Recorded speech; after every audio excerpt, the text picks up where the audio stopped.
Are you struggling to set a stop loss? Does your stop loss gets hunted most of the time by the market? Do you get confused during the time of profit booking or while setting a target? Then this video is for you. What's up guys, my name is Siddharth Shetty. So in this video, I'll be explaining how you can logically set a stop loss and target. So make sure you watch this video completely, and in the end, I'll be giving one pro tip which you may or may not be knowing. So with this, let's get started and I'll see you in the outro. Okay guys, so today we are going to discuss on stop loss and target.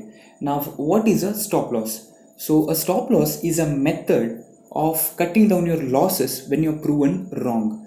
Now let's say you have brought a shares of a company at rupees 100 and you're expecting your target to be around 120. Now is there any guarantee that your target will be achieved always, or is there any guarantee that your analysis is right always?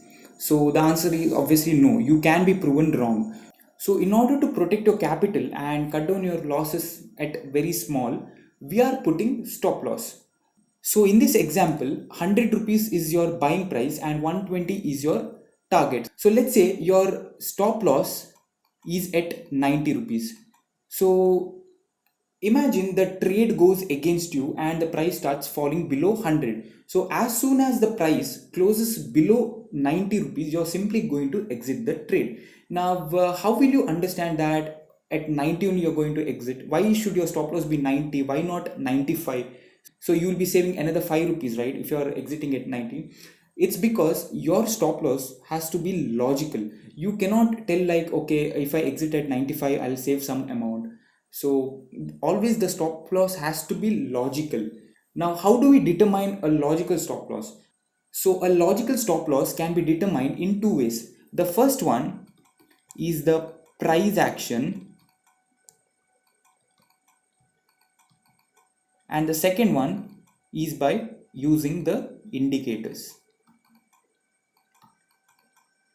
So under price action, we have again two things. The first one is the support and resistance, and the next one is the trend lines. Okay, so let's go to the support and resistance.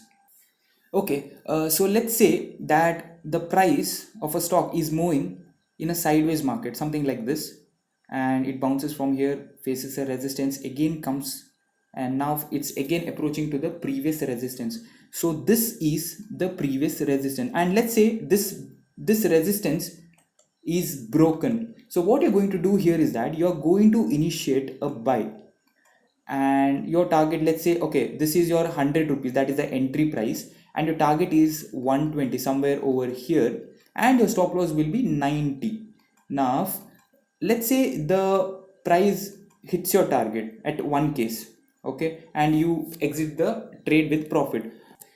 Now let's say this trade gives a fake breakout, and instead of hitting the target, it oppositely comes back to your buying zone. So your stop loss has to be placed below the support region. Now why we have to place at this region? Why can't we place somewhere over here? It's because, see, once the stock starts falling, the next support is over here, somewhere around this point. So this will be the next support. So this is the demand zone, we can also call as. So if we wait till here, then the loss is already too much. So you can't afford to take so huge loss for just so small profit. So this is why we have to put a logical stop loss. So logical stop loss over here will be this part, just below the horizontal support. So in case 2, let's say you're going to short it. So let's say a price goes something like this, and next time the price again comes near the support. Now this part is basically the support.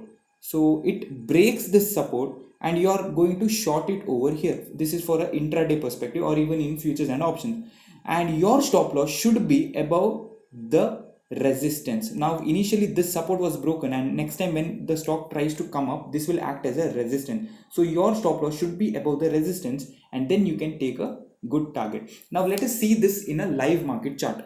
So the chart shown here is the Tata Steel in 1 hour time frame. So let's try to understand the structure of Tata Steel. So over here, if you see, the stock started falling and then again it tries to go up, faces the resistance, again comes down, goes up, again it faces the resistance, comes down. Now this time it has given a breakout from the resistance. So this part is basically the resistance, so it has given a breakout from that. So let's say you brought over here, correct? So where will your stop loss be? It should be, logical stop loss will be below this, the previous swing. But if your risk appetite is small, you can even keep it over here. Okay, and let's say this gave a fake breakout over here. See, now if you had put your stop loss, you would have exited with a small loss. But if you had not put a stop loss, then you would have lost money over here, because you can see that the price has fallen very badly. And now let's continue. So now the price again approaches the resistance, could not break it, comes down. Now this time it has given a breakout. So always remember, whenever a stock gives a breakout from any kind of a resistance or a supply zone, it always goes up, then it comes for a retest, and then it shoots up. Now what is this? Why is this a retest? So retest is basically to test the level of the demand. So the stock will test if there are enough buyers to buy back the shares at the same range, and then once it checks the demand zone, then it will fly again towards the upside. Now in this case, let's say you have entered over here. So your stop loss, let's say you can put it below this swing, and then you can take the minimum target up to the next resistance or the previous resistance. So you can see here the resistance is broken, and next time this will act as a, this point will act as a support. And now again the stock is making higher highs and higher lows. Now this point is acting as the support. Now if you buy over here, let's say you put a small stop loss over here, for intraday perspective I'm telling this, and then you can take minimum target this one. And if this is also broken, then you can keep trailing your stop loss. Okay, so far we have discussed for a buying perspective. Now let's look at a selling perspective. So I'll consider the same stock, Tata Steel. Now let's say from here the price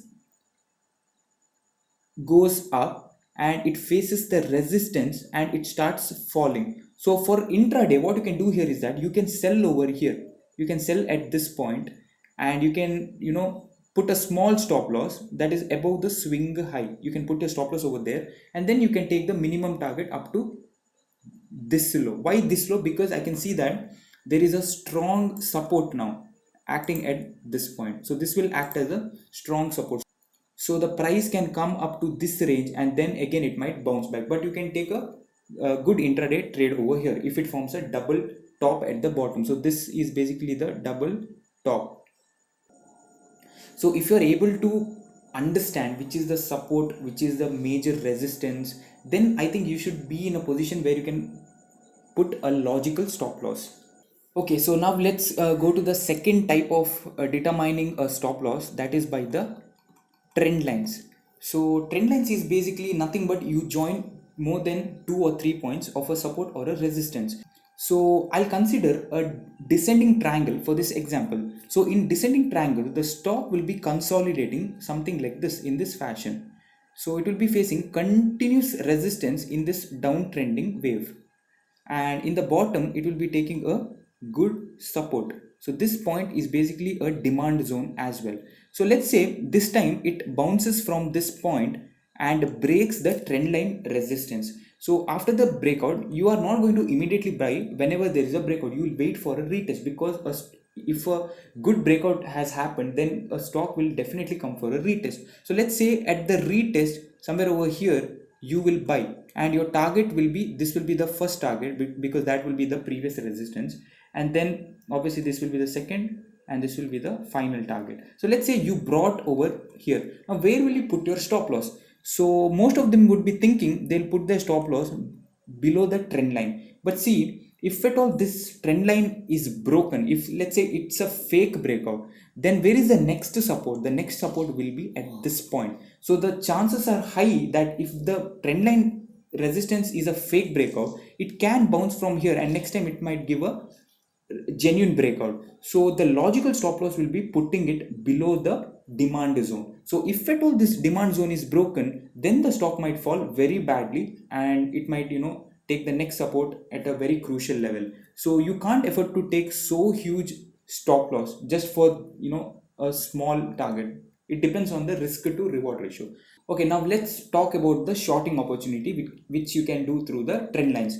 So in shorting opportunity, so let me consider a ascending triangle for a shorting opportunity. So basically the stock will be taking continuous support from the trend line, and at the top it will be facing a horizontal resistance, which means the supply. So what now, let's say at this point the stock gives a breakout and comes for a retest. So for an intraday perspective, you're going to short over here, and you can take this as a first target, this as a second target, and this as a final target. But let's say you shorted over here. Now what will be your logical stop loss?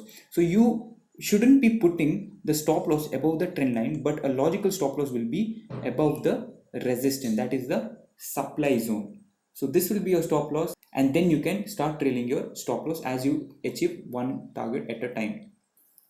So basically this is just one type of a pattern. So there are n number of patterns like head and shoulders pattern, double top, double bottom, cup and handle pattern. So this is just the one type of a pattern, and I'm just trying to explain the concept how you can logically put a stop loss. Now let us try to spot this pattern in the live market chart. Okay, the chart shown here is of Vedanta in 1 hour time frame. So let us try to understand the structure of the Vedanta chart pattern over here. So Vedanta started moving high and it faced a resistance, and again it faced couple of resistance through the trend line, and at one point this support was broken, and when the support was broken, you know that the stock is going to fall, and it gave a breakout, came for a retest, and then again it started falling. But after that the stock again recovered, and this time it gave a breakout at this point. So when the breakout happened, what are you going to do? You're simply going to buy, but not immediately after the breakout, but you're going to wait for a retest. So exactly, you can see the stock gave a breakout, came for a retest. So let's say you brought at this point, correct? So where will you plan for a stop loss? Now forget about the target. Let's say it's a good breakout and the retest also is good. And now where are you going to put your stop loss? That should be your thought. So here in this case, so the trend line obviously will act as a support, and before that, can you see that this range from here to here is also a strong demand zone? Now this supply zone after the breakout will act as a demand zone. So however, you won't be putting the stop loss below this trend line. You're simply going to put it below the previous swing. So you can consider below this trend line. So let's see what happened after the breakout.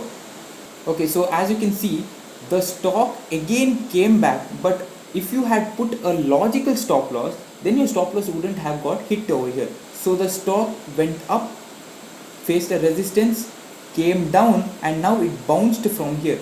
So exactly above our stop loss, the stock bounced, and so this saved us from getting hit from our stop loss. So having a proper logical stop loss is very important. So here, if you would have thought of exiting bit early, then probably you would have simply exited for no reason. It would be called as a dumb exit. So never exit before your stop loss getting hit. So the chart shown here is of BAIL in 1 hour time frame. So this is the pattern of a descending triangle.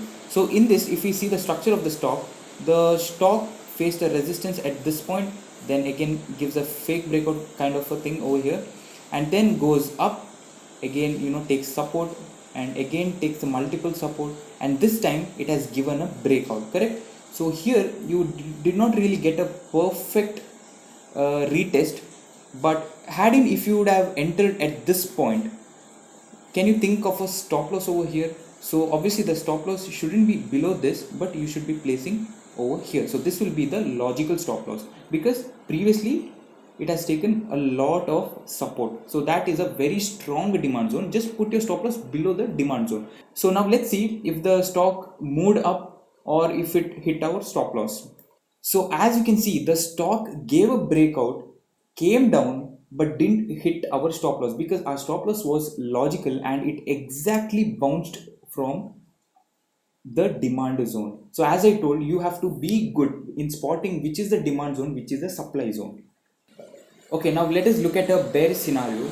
So in this, as you can see, the price has taken multiple supports and this time it has given a breakout. So as I always tell, do not enter immediately after the breakout. Wait for a retest. So here you can see the stock came for a retest and then when it started falling, you can take entry, and here the logical stop loss should be above the previous swing high. So this is basically the supply zone, and after that if you see the stock has actually fallen. Now let's go to the second type of determination of a stop loss by using the indicators. So basically there are different types of indicators by which we can decide our stop loss, like VWAP, pivot points, moving average. So among them, moving average is most commonly used and is considered to be the one of the powerful indicator. So now let us understand what is a moving average. So let's say a stock is going in an uptrend. So moving average is just one line that takes the average of the highest point and the lowest point, and then it forms one line between the two. So basically there are two types of moving average. The first one is SMA and the second one is the EMA. Now SMA stands for simple moving average and EMA stands for exponential moving average. Now let us understand what is a simple moving average, or it's a normal moving average. So for a simple moving average, so let's consider a price is going in an uptrend. So what a simple moving average does is that it takes the lowest point and highest point and then it takes the average of the two. So it will form a line by taking the average. So this line is nothing but the moving average. Now let's understand about exponential moving average. So the formula of an exponential moving average is same. It takes the average of the highest point and the lowest point, but one extra factor is there, that's the exponent. So the latest data from the candles will be given higher priority as it comes backwards. So the latest candle, the last candle will have more priority than the previous candle and so on. So for trading, we'll be using EMA because we need latest data for trading perspective. Okay, now let us see how a moving average will act as a support and resistance for a particular stock. Now the chart shown here is of Vedanta in 1 hour time frame. Now in order to add the moving average, I simply click on FX and then search here moving average, and when I type moving average you can see that there are n number of moving averages. So most commonly used is the normal moving average and the moving average exponential. So the normal moving average is nothing but the simple moving average only. So we are going to use exponential moving average. So I click on moving average exponential. So when I click on it, you can see that it gets added to the chart, and then I'm going to choose setting and I'm going to make this 200, and then you can even change the color of the line. I will make it black over here and then simply click on OK. Now if you look at the moving average, so now if you look at the chart, a line is formed. So as I mentioned, it takes the data between the high point and the low point depending upon the numbers you add over here. Now when I put 200 over here, it's nothing but it takes the data, let's say from here to here. So the number of candles involved from the highest price to the lowest price will be 200, and if you make this 10, then it will take the data of 10. Similarly, if you make it 50, then it will take the data of 50 candles. Okay, now let us try to see if the price has taken the support from the moving average. So let's start from this part. So the story starts from here. So the price takes the support and bounces, and then it bees above the moving average. Then here it comes close to the moving average. Then again it bounces, and then you can see the stock is taking multiple support whenever it is coming closer to the moving average. So when it comes closer, do you think you can buy over here and put your stop loss below the moving average? Yes, you can do that. So here if you see, the stock gives the breakdown from the moving average and then it falls and it comes for a retest, then it further falls down. And now your stop loss should be above the moving average, because the stock is in the downtrend below the moving average. And then if you see, the stock again comes above the 200 moving average, and after that it took a very good long support over here. You can see that there was a good correction, but still the price bounced from the moving average. And then if you see, the price again came near the moving average, it bounced from here, and it has taken multiple supports over here. So this is how you can use moving average without actually drawing any trend lines.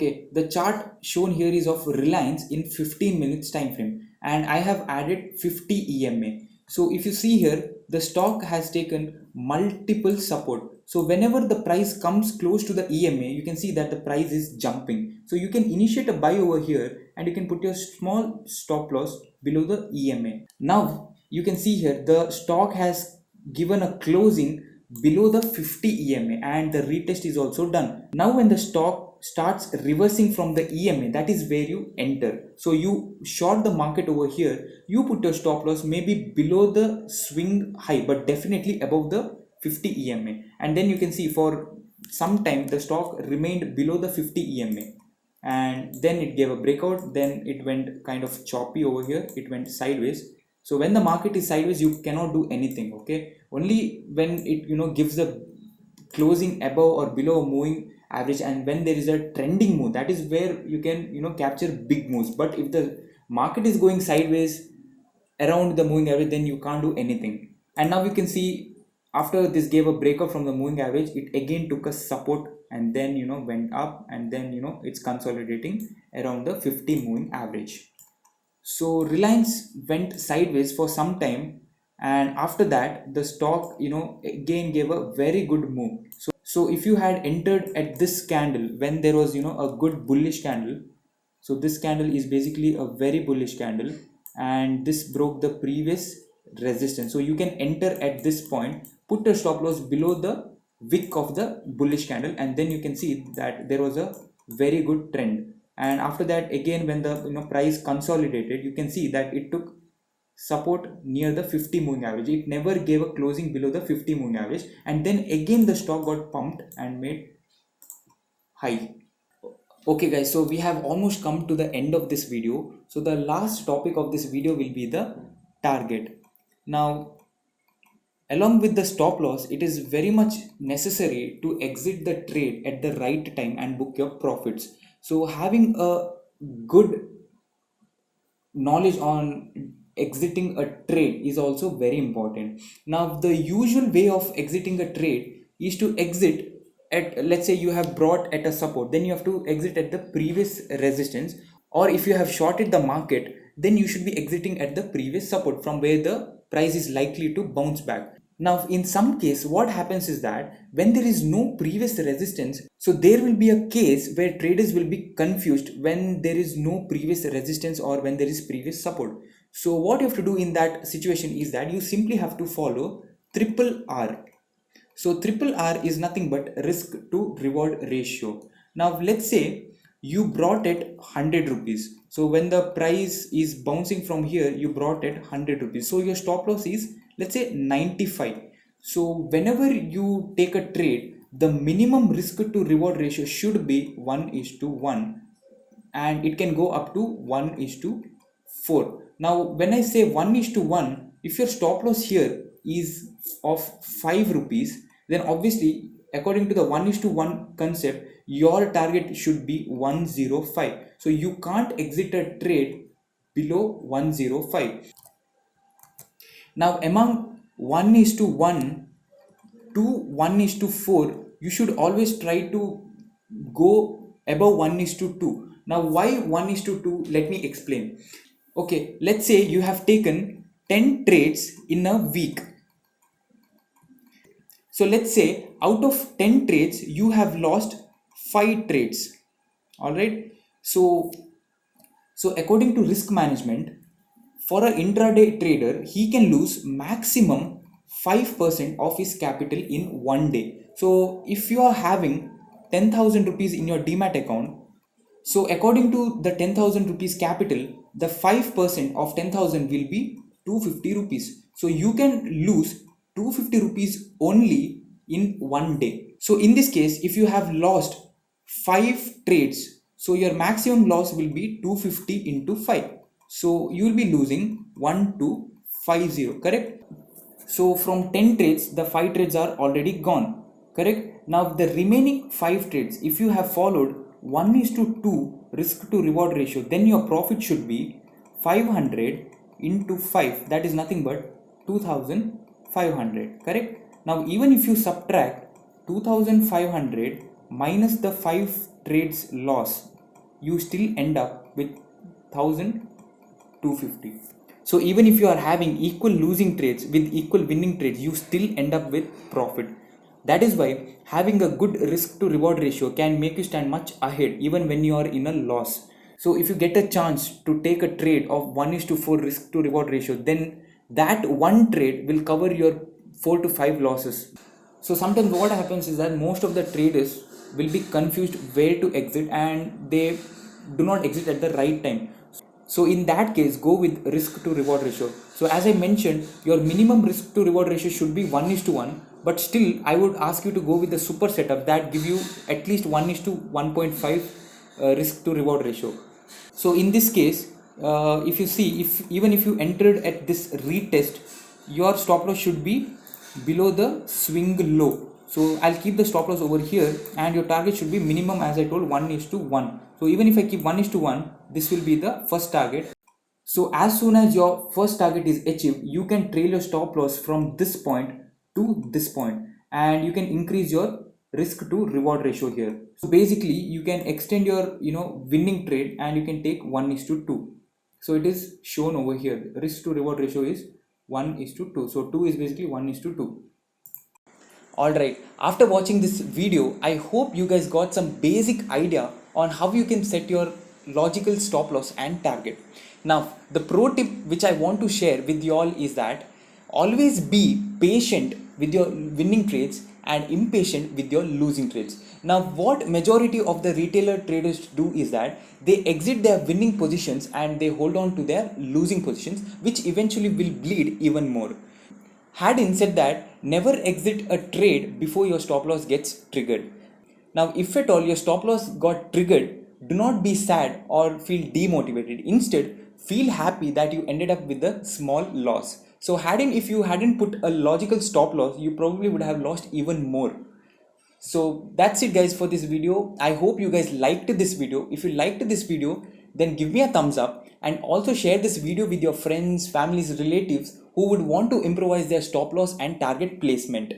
I also will be posting a lot of technical analysis related videos, and I will be starting to post market analysis video as well. So make sure you subscribe to this channel so that you do not miss out any videos that is posted on this channel. So that's it guys for this video. Thank you for watching and I'll see you in the next one.